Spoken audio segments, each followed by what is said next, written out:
Welcome back, everybody, to the Conexpo Coneg podcast brought to you by our good friends over at John Deere Power System. I am your host, as always, Taylor White. I do want to remind everybody that the code podcast20 is still valid.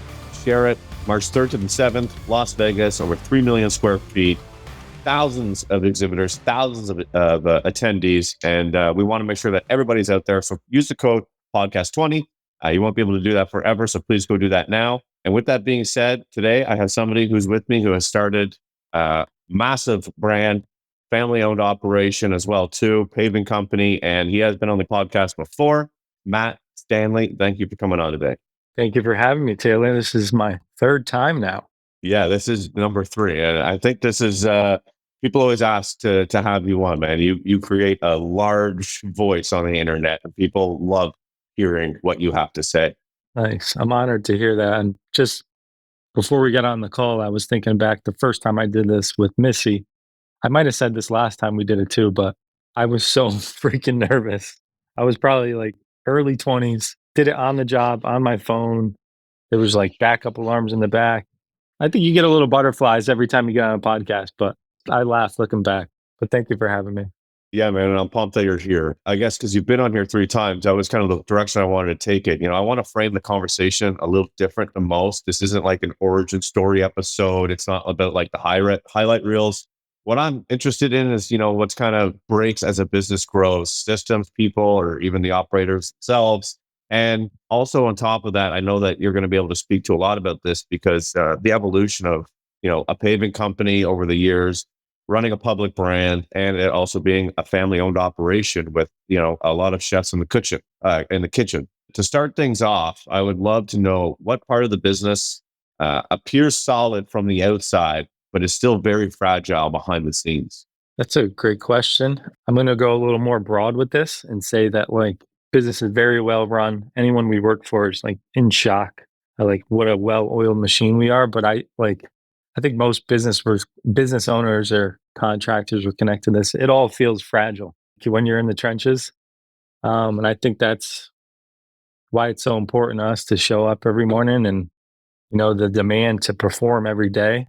Maybe because it's our DNA coming from a small family shop, but like every job is important. I mean, I talk about this with my brothers all the time. Sometimes the most difficult jobs go seamlessly, and then the easy jobs, a chain can snap on a paver, or you get a hydraulic leak, and then it's like, then you look like it's amateur hour again. I would say the more I get into everything, the bigger companies we work for, lack of a better term, like nobody's got like a full handle on anything. So like we just try to do our best every day, man, and it sounds so cliche, but it's really all you can do. I mean, that's really my role. I'm not the business owner. I'm not the guy crunching numbers behind the computer. At the end of the day, I'm a paver operator, and my job is to put the best product out I could and keep our guys happy. What's the evolution of from where I guess you have been to now, and then what does the next 10 years look like for you specifically yourself in the business? Yeah, so for anyone that doesn't know us, my dad started this business with a 1-ton and a couple tools on the back. We've grown into, 30 trucks, including like tool trucks and dry axles and stuff, and like 40 pieces of equipment. So we have grown quite a bit. Our scope of work has changed from doing residential work to small commercial work. Now we're like our bread and butter is like big commercial work, town municipalities, city contracts. That's like our bread and butter now. I think anyone in a family business connect to, like when someone asks me where I'm going to be in 5 years, like wherever I need to be, really, things can happen wherever the family and the business needs me. But in the next 10 years, I talk about this with my brothers. We kind of like cement ourselves in our roles a little bit more, kind of have our own avenues. We sort of do now. Like one of my brothers is mainly runs the milling crew, the milling operation, say. My other brother, Josh, mainly runs the paving operation. I'm like his second in command, proud to say it. And then sometimes I'm like a utility guy going back and forth. So I don't know if we'll have like a whole nother operation going on one day, whatever it is, I really don't know. And that's kind of the beauty of it and kind of what keeps you on your toes. So I don't really have a solid answer for that, but like roll with the punches. Yeah. Well, I mean, that is a solid answer. I mean, like you said, like best saying it is wherever the business needs me. Like, I think that's a fantastic way to answer it because that's essentially what every business owner kind of does too, right? Like, I don't pretend like I'm crunching, Excel spreadsheets and, doing my end of the year taxes right now. We have an accountant that does that. Where my business needs me is making sure that, we have cash flow coming in through the winter time because that's very important for us. Making sure that board's full, right? Yeah, exactly. Yeah, not just with scribbles from my daughter. Well, not to cut you off, one thing I wanted to add was like something that me and my brothers talk a lot about nowadays is like, you said the next 10 years, like where do we want to take this company in the next 10 years? And growing up, big dreams. My dad still has big dreams for what we want to do. But like for a paving company, like the end all be all is like paving highways and airports. Like those are what the big guys are doing. And the deeper we get into like these city contracts and state work and prevailing wage, you kind of see like, oh, this is why my dad kind of shied away from this stuff because it's such like the paperwork's like that, the restrictions and everything. And you know, this is the Conexpo podcast. When I go to these shows, even like our World of Asphalt show, Conexpo, it is great to connect with guys like you because like we are the same person. But like I love being that we're on social media, you kind of know these other companies now, and you'll see them at these trade shows. And I love pulling an old timer, to the side and like, what would you do differently? They own these big companies, and like a lot of them say like I wouldn't have 100 employees, and they're like, you guys do what a year, and you have 20 employees. He's like that seems like a sweet spot, so it's like gaining that retrospect and then like seeing where you want to go with it, I think is pretty important. I totally agree, and I actually have this conversation a lot of time too because I always think like, my father kind of took it to where he wanted to take it, and then for the past 5 years, I've kind of taken it to where I needed to take it with the team. And I think what the most important part is I always tell people that I'm excited to see like where my kids, like their next generation, will take it because I don't know where that tap out part for me is, and that's kind of what you're talking about too, right? It's like we have this many people, we can be this much profitable and like we bought a big office, a big shop. So it's like every generation can kind of keep adding to it. I think that would be that would be key because yeah, I think of how much stress and stuff goes on right now, the size we are. And I think, holy God, like if we double that, like I don't know if I want to do that. Yeah, and you want to be comfortable, right?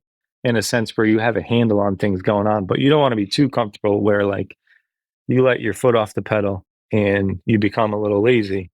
I think that's all in our DNA. You want to push the button.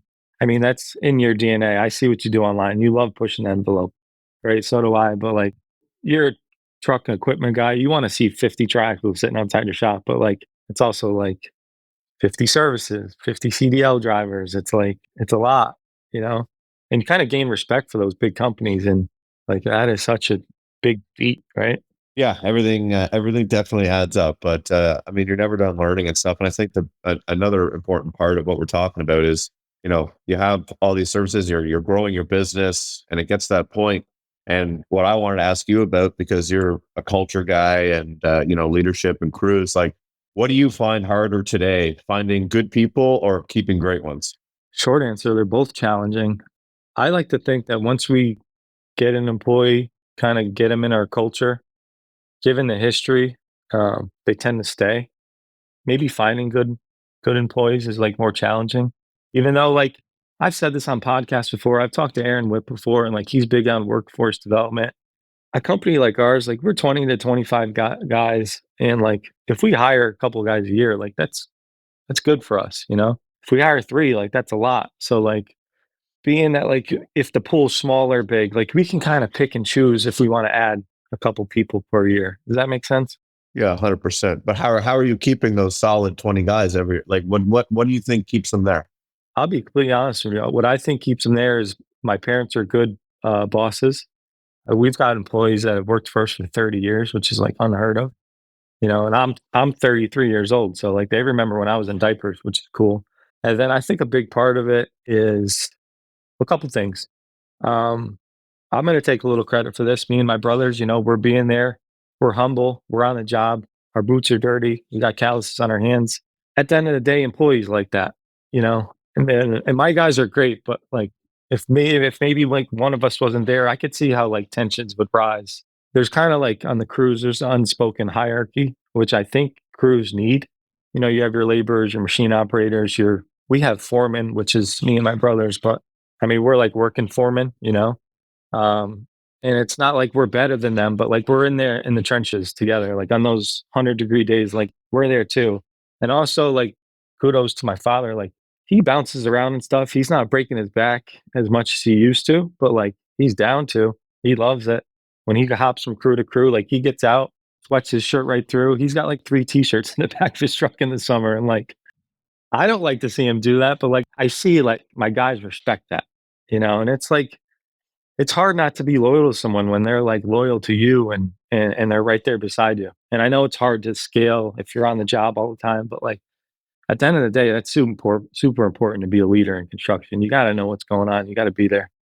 Like we could call the fluff, but you know what it is.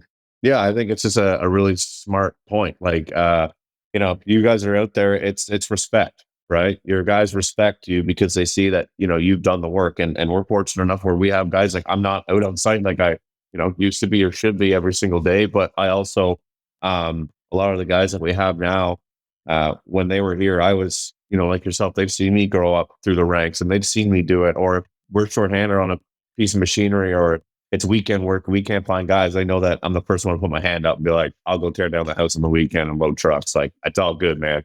Which I think is a really important thing. But it is, like you said, as well, too, because I remember doing an Aaron Witt podcast. You mentioned him. I remember doing a podcast back in the day with him, and I'm like, dude, it just, these guys at big companies, the bosses, like, guys with 1,000 employees, like some of their employees never see them. Like, it's not hard just to like show up once every now and then and see them in the morning and stuff like that. And then, like, as I've grown through the years with the business, added a general contracting business where we're building billing to dealerships now. And like on Friday, my first meeting starts at 6:30, and I didn't have anything free until 3 p.m. So like, I remember I was ignorant to the fact of like just how busy you are when you start adding businesses and people and stuff.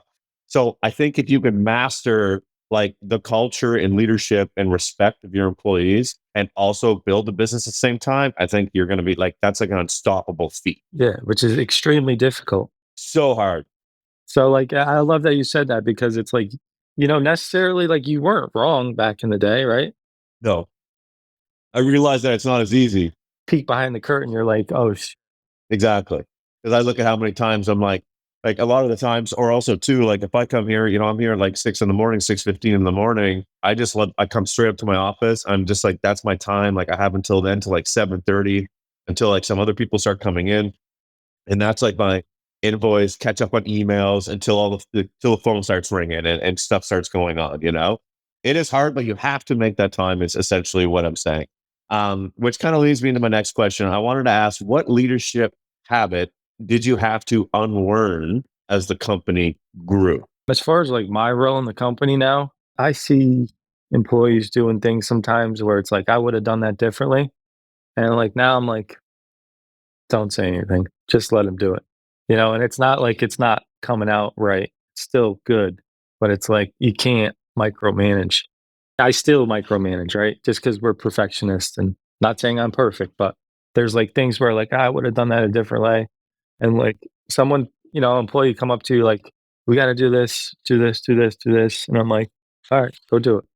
You got it. It's a tough balance. Yeah. They'll be like, I want to do it this way. And maybe, it'd be easier to do it the other way, but it's like, all right, go ahead. And then maybe you just mention like, put your 2 cents in after the fact in a respectful way, and it's dealing with different personalities. Some guys, they literally want an answer out of you. That's how I grew up kind of. When I was super young on the job, like if my dad wanted it done a certain way, I wanted to know exactly the way he wanted it done. And then we would do it. And that's how we were trained. But some employees like to think for themselves and you kind of, pat them in the ass, say good job. And that goes a long way. How would you explain then? Because this is something that I'm constantly asking myself and I struggle with as well too. Like, how do you balance being respected versus being liked in a blue collar environment? We're a little fortunate, me and you, because we grew up around it. So like your guys in higher positions, like maybe you're not on the job, but those guys that are answering questions that are on the job, they respect you because you were there. I like to talk about this a lot. It's like those years, I'm sure you were there when you're 15 to 20 years old. You're really just like a glorified employee, right? But like you're earning their respect, and those years are so golden. It's treating them with respect at the end of the day. Um, repeat the question, the second half of that. I want to make sure I answer it. How do you balance being respected versus being liked in the blue collar environment? Like being a friend to them versus being okay, but like I am your boss and we got to get shit done. I think that's more like personal. Like you got to have a good personality. I think that you have to be able to, be stern. It's the delivery. It's the delivery, yeah, which is not always polished, especially in paving when it's 90 degrees out and I'm in over my head. I've reacted bad in situations. I'll say it. We're blue collar. I don't always go and say, Taylor, I apologize for the way I reacted, but like it's more like you slap on the ass, be like, my bad, and you keep going, you know. Admitting when you're wrong. I'll give you an example. It was at the end of the year this year. And at the end of the year in paving, we attack jobs a different way. Like we'll have more guys on one job site because asphalt's getting cold. It's harder to work in those conditions. So like on a paving job in the summer, year round paving a little bit, like we'll call it like my roll guys, like my compaction crew. When it's 90 degrees out, I can bring two guys on a job and we'll have like two rollers on the job, a guy on the whacker plate going back and forth. And when it's 90 degrees out, I don't have to worry about them compacting it immediately and making sure that asphalt is in the right place before they compact it. But in the winter, it's a lot more stressful. And I think the transition where it's like, this is a very detailed answer, but it's a good example. Like November, where it's like starting to get cold, the mornings are cold. And like I would tell my guys, like, we don't have three compaction guys on this crew just because we don't have enough work. Like we have tons of work right now, but like we have to be extra detailed right now because it's got to get rolled a certain way. Like we pave stuff a certain way when it's cold. And I kind of took my cousin aside, who's much older than me, that works for us, and I respect him a lot. He's such a hard worker. And I was really mad at the rest of the guys on the crew. And like maybe if I wasn't in the right mental state, I would like flip out on the whole crew. I've done it, right? And it's more me being in over my head. Something small happens and I flip out. It happens, right? And I don't try not to yell too much, but it happens. And I just grabbed my cousin and pulled him aside and was like, listen, if it wasn't towards the end of the year, I would totally flip out right now. But I want you to know I really appreciate your hard work. I hope that it hit home for him, where it's like, if I do flip out, cuz it's not on you. It makes sense. Like, I mean, yeah, it's a tough one, but I mean, like you said, like different situations, different things come up, and it's also sometimes you don't know what that person has going on outside of that. So yeah, it is a tough one. But I want to shift gears a little bit. I want to talk a little bit about. I know there was a flag behind you raised on Blacktop. I want to talk a little more about that because there are actually just questions when I was thinking about. I'm like, okay, I'm talking with Matt again, and I'm like, I don't know if I ever got this out of them or like, like I really want to know. Okay, so Raised on Blacktop, if anybody's listening, you definitely know what this brand is. It's like sickest merch, the sickest like just thing. If you're an asphalt guy, an asphalt cowboy, you guys know what this is. Okay, so when Raised on Blacktop started, what problem were you actually trying to solve operationally or culturally? Like, or was there no problem? You just why? I wanted to just do something cool and I can kind of use my creative juices. One. Two, I think about this 5 years ago and I still think about this now. A lot of talk in the trades are like the trades, lack of workers, all that. I really think it's not like this young generation doesn't want to work hard. I think it's like society's view on the trades. I see it every day working in the road. People treat us like shit, dude. We're in Connecticut, it's a pretty high dollar area. And most people are good, but like you'll get those one and two people that drive through your job site and stop and like say like really, really disrespectful stuff. And it just always boiled me. And a part of me starting the brand was like, I'm going to build this brand that's what I want to see, sick merch, sick videos, all this stuff. But in reality, I really want to bring some more professionalism, not exactly to like the rest of the guys in the trades, which is it's actually doing that, but like from the outside of the industry. So it's like people around town all know the brand now. And when they drive past the paving job, maybe they're like a little more respect towards the paving guys or any blue collar guy. I don't know if that answers your question, but I think it's more society's view on construction is like deterring people from going down this route. I feel it sometimes, Sometimes when someone talks to you like you're dirt, it's like, oh, if they only knew how smart my family is and how much blood, sweat, and tears we put in this industry. And my family could probably do anything they want to do, but we really like this industry. It's not a dead end job for us. You get that vibe from a lot of people. Like the average person is like just looks at you like it's a dead end job, but like it's so farther from that. So it's really like trying to shift society's view on the industry in order to like make the blue collar guys feel more professional because they are. I like that. That's okay. That's a good summary of it. I never really understood. I understood what it was, but I wanted to hear it from you and be like, this is kind of why I wanted to kind of start this brand. And what I'm curious about, because this happens with everything when you first start social media or you want to do influencing or content creating, whatever. At what point did it stop being an expression and start becoming a responsibility? Pretty early. So it was fun. I started doing this like in the bedroom of my room, started selling t-shirts online, like through Instagram DM. You've heard the story, but started a Shopify. Now I'm like in like real transactions online. But once Lee Boy approached me to do that paving machine, the special edition paver that we've sold probably like, I don't even know the number now, like 300 of them. Holy. Yeah. That like, it was kind of like a lot of success. It's like, it was like my North Star and it happened so quick. And it kind of messed me up a little bit where it's like, all right, where's the mountain next? Because I did well with the deal.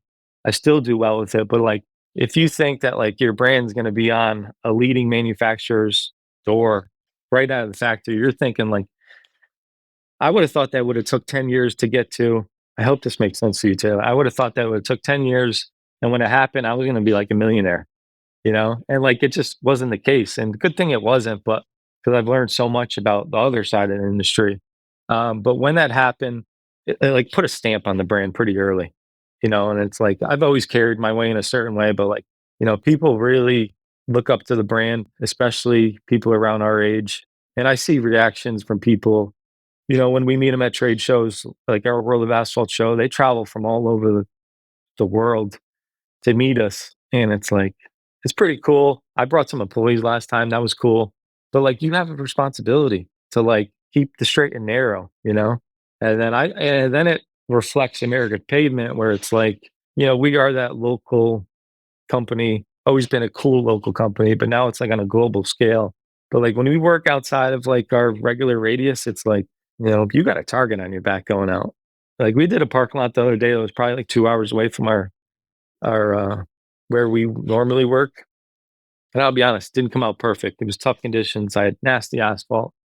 And I'm like, there's probably contractors coming by here like, I thought American did perfect work. Yeah.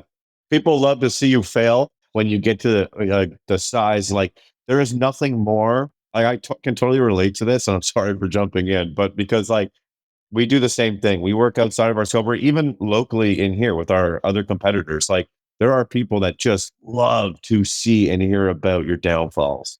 Like, and it's crazy, and it's all because social media, right? Like they think like, oh, those guys think they're so great at what they do. They're waiting for it to get to your head. Exactly, 100%. Which, that's what I wanted to follow up to this question. And you kind of did a good job of leading into it. What does Raised on Blacktop provide to American Pavement? And does that ever show up on a profit and loss? In the sense of what does Raised on Blacktop provide to American Pavement? And does it help with, gross income? Like, is there a revenue stream that Raised on Blacktop aids American Pavement in getting that big job or getting that client? That's what I mean. Yeah, I'm a humble guy, right? I won't take all the credit for that, but our manufacturers treat us like gold now. The dealerships, our local dealership, that's a relationship that we've like nurtured since the beginning when my dad was a nobody. They treated him fine, but just fine. But now it's like VIP service, as it should be, right? So that helps a lot. Huge, right? getting parts delivered to the job where the dealership's an hour away, like stuff like that. We get good discounts from manufacturers just from this whole brand we're building online. But also, I think Raised on Blacktop has been a great bridge for us to connect to other paving companies where it's like, look, we created this brand not only for us, but for you guys too. So it shows that we play nice because we are big and bad online, right? American Payments is big, badass company. But like at the end of the day, like I'm not big with the kumbaya anywhere where it's like I'm gonna just open up my books and show the next guy what I'm doing. I'm not big on that either. But I'm also like, if I see another paving crew driving by, like I'm waving to them, and like being that Raised on Blacktop is out there and we're supporting these other contractors, it shows that American Pavement plays nice. And I don't know if this happens in the excavation industry, but like there's a lot of times, especially with paving, because of how hard it is logistically, like we'll have companies like an hour and a half away that'll send us a really good job and be like, can you guys put a number on this and do it for us? And it probably wouldn't have reached out if they didn't know who we were through Raised on Blacktop. Like it happened a little bit, but now it happens a lot. And I'll do the same too. Like I get people like from like I'm in Connecticut, Long Island logistically is like hard for us to get to. You got to go through New York City. It's like a 3-hour ride. Don't want to be bringing 5 tracks down there. Through my Raised on Blacktop brand, I've been able to connect with contractors all over the country. Recently, this kid, Huntington Paving, Danny Brown, I was like, yo, this is a good job. It was like a really big parking lot. I was like, could you take care of that? And like, whether you get the job or not, I didn't even follow up. I don't want anything in return.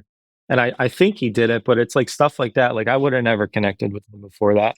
I would have just told the person, like, I can't help you. But it's kind of like, in a short answer, bridge the gap between other contractors and showing that we do play nice. We support our industry. Has the public visibility, like, have you found that being in the public eye, has it ever kind of boxed you into an identity that didn't really match reality at the time? As far as the brand or American Payment or in general, I or guess maybe like talk about you yourself personally. Like, has the brand ever boxed you into an identity that you feel like, okay, like I have to be this guy because I have Raised on Blacktop, but in reality, I'm actually this guy right now. I'm gonna say no, but I could be wrong. I don't know everyone's perception of me. Um, I try to make that a point. Like we talked about before, I meet people at trade shows. I get messages online to like my personal Instagram account and like asking like really detailed questions. And I like to tell the people like, listen, bro, I'm this in the company. I'm not up here. I don't know everything, right? But as far as like branding goes, boxing us in, the Raised on Blacktop thing, sometimes with the name, I've had like other contractors be like, I want to buy your stuff, but I wasn't raised on it. And I'm like, bro, that's like not even what I want it to be. It's never been about that. Um, but also with the brand, I've had other opportunities pop up where it's like I'm not boxed in at all. So like I've had like local businesses reach out and like I haven't like charged them for this, but I've sat down with like restaurant owners and stuff and things like that and like told them what I think they should be doing with their social media, stuff like that. And that's pretty cool. That could be like an avenue that I go down one day, like starting a whole nother media company. They look at our success online and it's like, how can I recreate that in my industry? That's basically what I did with Raised on Blacktop. It's like looking at other industries online, looking at the landscape of social media and like, all right, how can I do this in the paving industry? That's how I came up with Raised on Blacktop. But I have an opportunity now that like I'm working with. I did the NASCAR thing years ago. We sponsor a NASCAR. That was cool. Uh, didn't really get the ROI that I thought. I knew it wouldn't really like be the end all be all, but now I'm like sponsoring this local race team and they do like the Porsche America Cup. And this guy's like a blue collar, the name of his company is Corporate Construction. And he like builds high end buildings all over the country. And he's got some coin, and he's a racer and he races Porsche and he's really good. And given what we've done with Raised on Blacktop, he's wanting to get on social media. So like we're going to sponsor the team this year, Raised on Blacktop. It's going to be a big investment, but I think it's going to like kind of open up other avenues for us where I could take the brand. Whereas like before, I was so boxed into like just Blacktop, with the brand. So I think that opportunities like that, because of what we've done online, I've been able to like navigate a little bit better. I like that. I also liked when you mentioned that because of what you've done, people have reached out and asked for help, and you've managed to help them or give them advice. And I think that that's really important too. I'm sure you've gotten that right locally. 100%. Yeah, 100%. And I love doing it. And my question is, do you think that some contractors or people in business, like, do you find that they want to or try to build brands to avoid fixing broken systems? For example, like, oh, we're not getting as much work as we should be. We're quiet, but so if I start making really cool content on social media, that's going to solve all my issues. Where maybe the real issue is the people out in the field aren't doing good quality work. Yes and yes. I don't know if they're like starting whole brands, but like I definitely see companies that, are a little younger than us that are like putting this whole branding social media thing at the forefront. And it's like, bro, I seen your work. I think you just need to like focus on X's and O's a little bit more. I wouldn't be doing this if I wasn't like proud to show our work off. And maybe, maybe in their area that is acceptable work. I'm not calling contractors out. I would never like comment something bad on a post, but I definitely see it looking back. I'm like, why do you have a videographer following you? Like, you gotta like focus on what really matters. I think that's why we have a good following, and like we don't get too much hate because we, at the end of the day, we keep the main thing the main thing. And I think people like that. And I've kind of built the brand through that. I haven't really like stuck my head out there too much because I do keep the main thing the main thing. And I think in order to keep the authenticity from the brand, it needs to happen gradually. Yeah, I totally agree. I wanted to ask you, how do you find business disagreements change when family relationships are involved? How has it changed over the years? Yeah, like how do the disagreements change like when family relationships are involved? I guess no, not so much over the years, but just like trying to understand from a point of view where somebody maybe their business partners aren't their family. And they're like, we should do this. Well, no, we should do this. But when they are family, how does that conversation normally go and how do you deal with that? Because it's tough. That's why I'm asking, because I have the same thing. Yeah. So, like we talked about, where's the business going to be in the next 10 years? Right. And I talk about that with my brothers a lot. And, for us to expand our business in the next 10 years, it's like getting into the big highway work, the airport work. And usually with that comes like night work, and like buying that next big piece of equipment that's like, we technically don't need it. We can afford it. But like to keep that machine busy, that involves night work. And night work could be hard on families, right? So we did a good bit of it this year, and it's like, that's me talking to my brothers and even my dad. Like, is that what we want?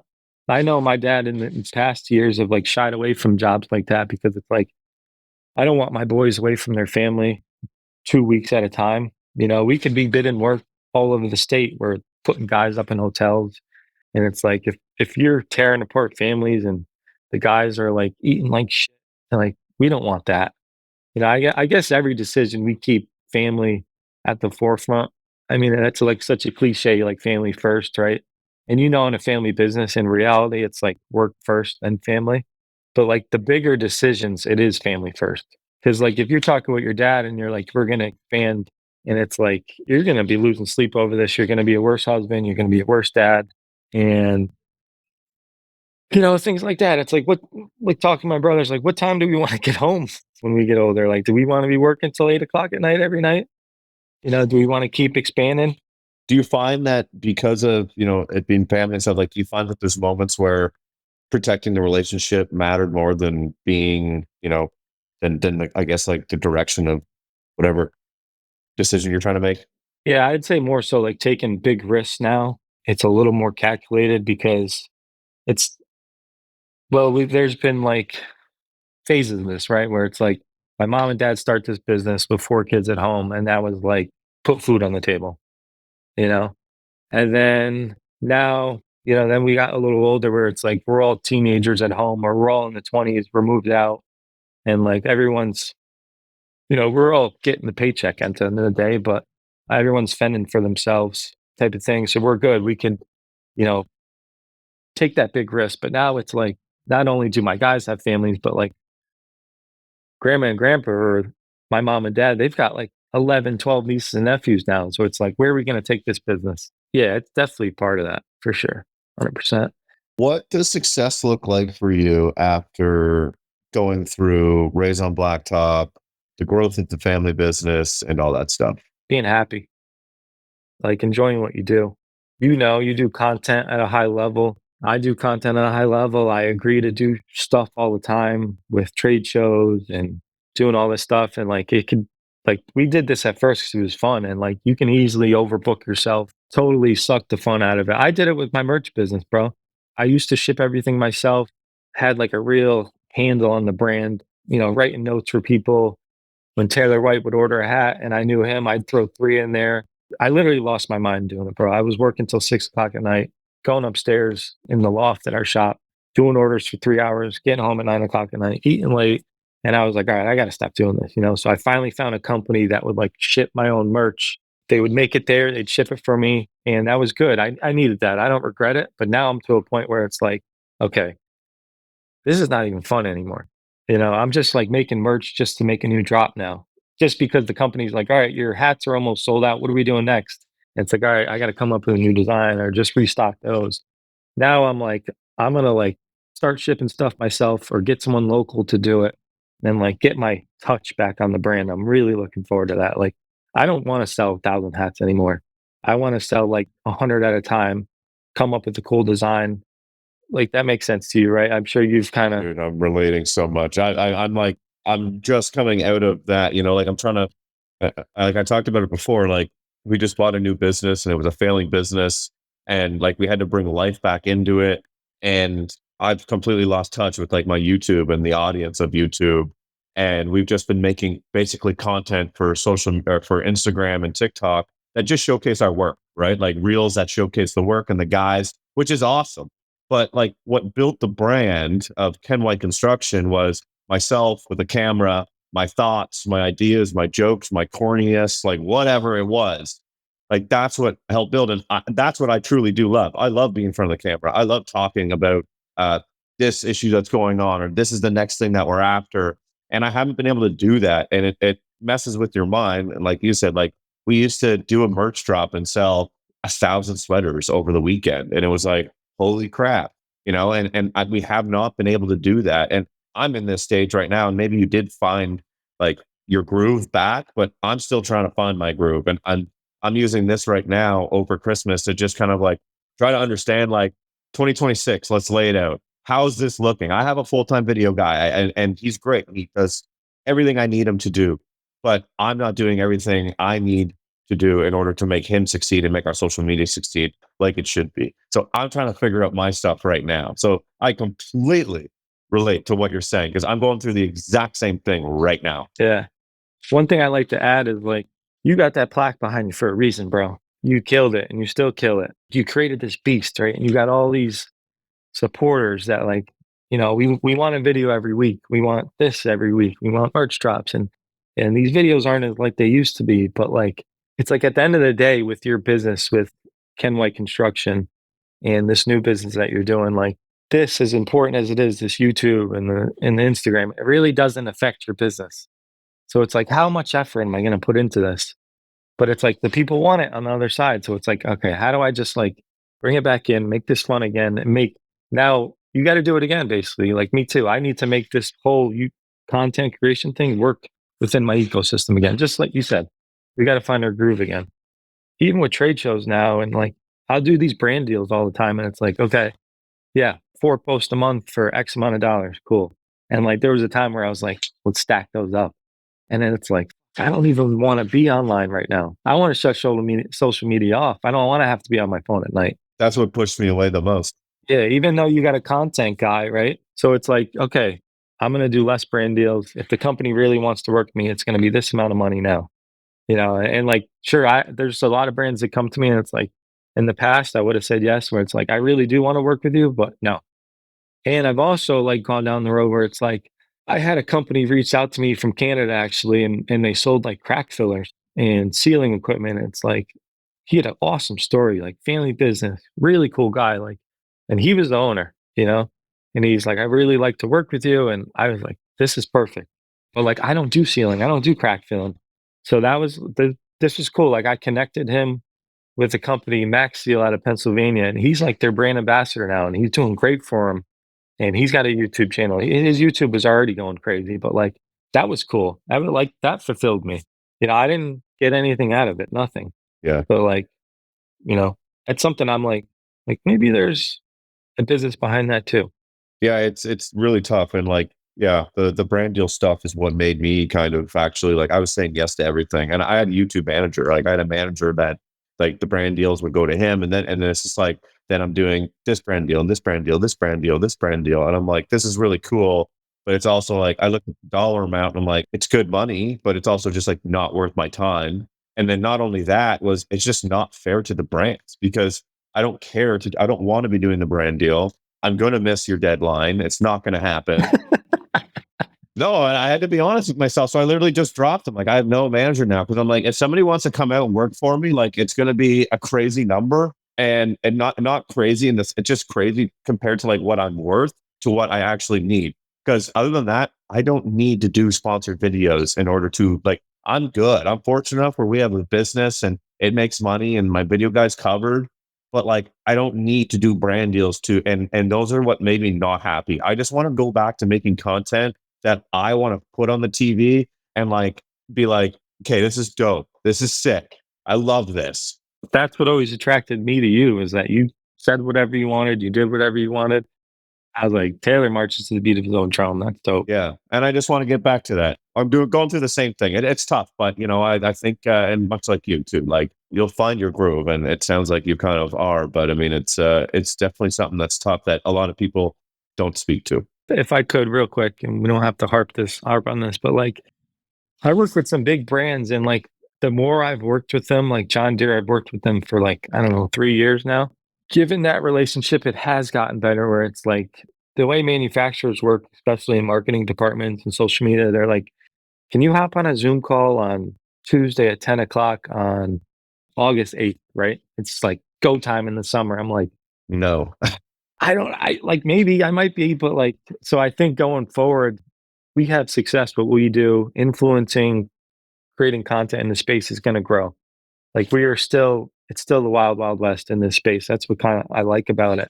And I hope that like manufacturers or, anyone in this industry that wants to hire like a brand ambassador, like we're banging our head against the wall right now, like breaking down the wall. But I hope that they understand that like, if you want to work with someone that's going to be authentic and stuff, you kind of got to live in their ecosystem as well.